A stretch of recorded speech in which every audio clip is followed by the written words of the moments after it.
Hoje eu quero falar um pouquinho com você sobre a Igreja Adventista. Eu estou vindo aqui hoje falar da Igreja Adventista porque eu já recebi perguntas aqui em mensagens, em comentários, em lives e no particular em especial. Perguntou sobre a Igreja Adventista justamente por uma questão existencial, religiosa. Então a gente hoje quer se dedicar um pouquinho a falar sobre como nós enxergamos a Igreja Adventista, a posição da gente para responder a esse anseio de pessoas que também precisam e querem tomar uma posição religiosa na vida delas. E a gente pede a Deus que essa conversa seja importante para clarear a mente de todos. Essa experiência minha foi nos anos 80. Eu era jovem, pré-jovem, entrando na adolescência. Ao lado da nossa casa, em Nova Venécia, foi montada uma tenda de evangelismo da Igreja Adventista.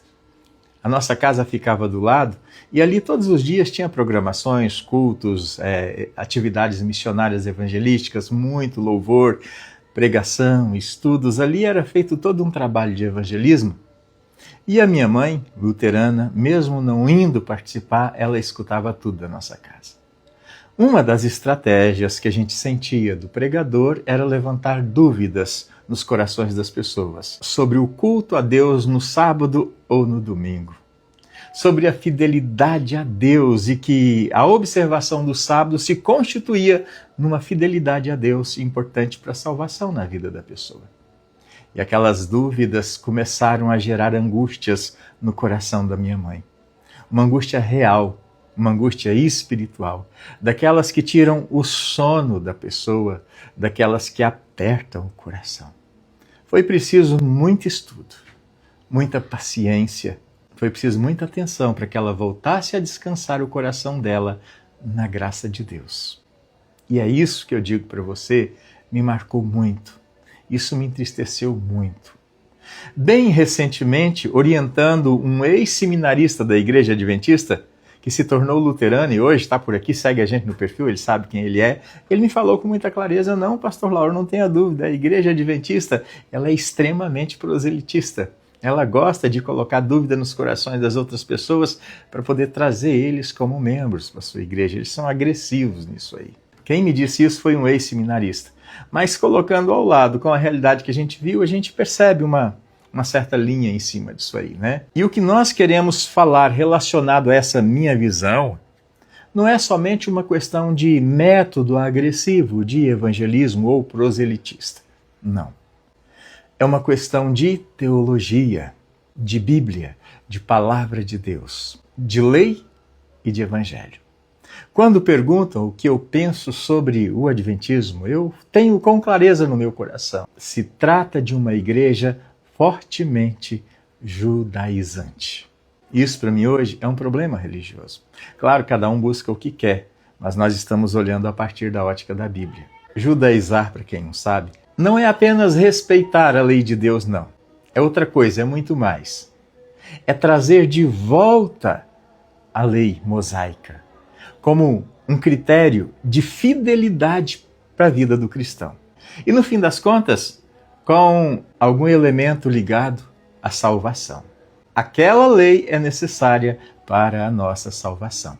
E no Adventismo, isso aparece com muita clareza na guarda do sábado. São adventistas do sétimo dia. Mudaram, porque antes era o adventismo da volta de Cristo. Como não se cumpriu a profecia, mudaram o peso teológico para o adventismo do sétimo dia. E como os cristãos guardam o domingo, aí tem-se um prato cheio para trabalhar muito o lançamento de dúvida nos corações daqueles que descansam o seu coração, a sua fé e o seu trabalho também no domingo do Senhor. O sábado deixa de ser um tema secundário. O sábado passou a ser uma marca distintiva da igreja. Ele é um critério escatológico das últimas coisas. É uma marca do verdadeiro povo fiel, na verdade. E quando isso acontece, o que acontece junto? A graça de Deus deixa de ser graça. Colocado isso do lado da teologia cristã luterana, na teologia cristã luterana, Cristo é o nosso descanso. Nenhum dia é imposto como obrigação divina. O terceiro mandamento, na verdade, se cumpre quando a palavra de Deus é ouvida, quando o coração descansa em Deus e confia em Cristo Jesus. O Senhor Jesus mesmo diz que Ele é o Senhor do sábado. E os seus discípulos também fizeram coisas no sábado para terem o seu alimento. Mas quando um dia passa a ganhar um peso espiritual salvador, a lei tomou o lugar do Evangelho. A lei tomou o lugar da salvação pela graça. E fazendo aqui uma análise um pouquinho mais profunda, um outro ponto muito sério que a gente percebe no movimento é a doutrina do juízo investigativo. O que é isso? Nós cristãos cremos em juízo, sim, mas cremos que o juízo já aconteceu na cruz de Cristo. Na cruz de Cristo todos nós fomos julgados. Agora, pois, não existe nenhuma condenação para os que estão em Cristo Jesus. Essa é a máxima da Bíblia do apóstolo Paulo, essa é a máxima do Evangelho. No Adventismo, porém, o cristão vive debaixo de um constante exame. A história ainda está aberta. A certeza final, ela é adiada. E isso não produz descanso. Isso não traz segurança espiritual para o fiel. Eu aqui nesse ponto preciso ser muito cuidadoso, mas também muito honesto. Os adventistas, eles não são nihilistas, no sentido filosófico da palavra. Eles acreditam em Deus. Eles creem na ressurreição, eles creem no juízo final. Mas, de alguma maneira, na teologia adventista, ela produz algo que a gente pode chamar de, eu vou usar a palavra aqui, um nihilismo funcional. Um nihilismo existencial. O que é isso? Especialmente a gente se refere à doutrina do estado dos mortos. De acordo com essa visão, a pessoa morre e ela deixa de existir conscientemente. Não há mais comunhão consciente com Cristo. Não tem mais aquele consolo imediato. Existe apenas o silêncio. O silêncio até o fim dos tempos. Já na fé cristã histórica, morrer é estar com Cristo. Jesus mesmo diz ao malfeitor, hoje mesmo você estará comigo no paraíso. Não há um apagar-se. Existe um continuar com Deus e com Cristo. Paulo diz que estar com Cristo e morrer com Cristo é ganho, é consolo. Quando a morte se torna apenas um apagamento, o consolo cristão imediato desaparece. Isso não é negação de Deus, por isso que eu falei que tem que ter cuidado aqui. Mas isso é um esvaziamento da esperança presente nos nossos corações. E eu, como cristão, não quero viver com esse esvaziamento no meu coração. Agora você junta tudo isso que a gente colocou aqui. Junta a lei que pesa. Junta o juízo que te examina constantemente. Você junta a morte que silencia.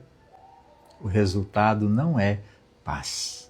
O resultado não é descanso. O resultado é tensão espiritual. O resultado é angústia.